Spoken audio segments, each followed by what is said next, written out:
So my question, and I guess I'm gonna have to assume my understanding, is when you pull out the pensions in this bill, what's left is the authority under the state treasurer, specifically the state land trust. Now, all of us probably are familiar with the state land trust, but for those who are not, that has a portfolio of just under $10 billion in equities and bonds. And the beneficiaries for that portfolio are all the things we fund with our general fund. Schools, universities, et cetera. Everyone knows this in this room. So when you force the state land trust to divest, an extreme divest, as we've talked about, this could potentially divest that state land trust from 75% of the S&P 500.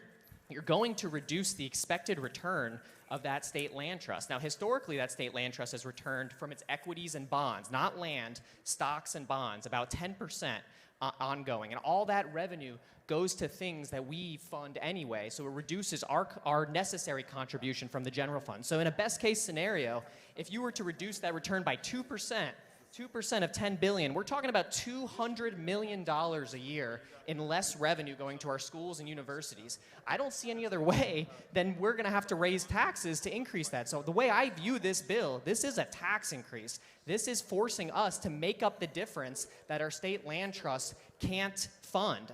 It's just a silly idea. In my core, I'm a finance person, and I don't like mixing numbers and math and finance with politics. The two should never collide.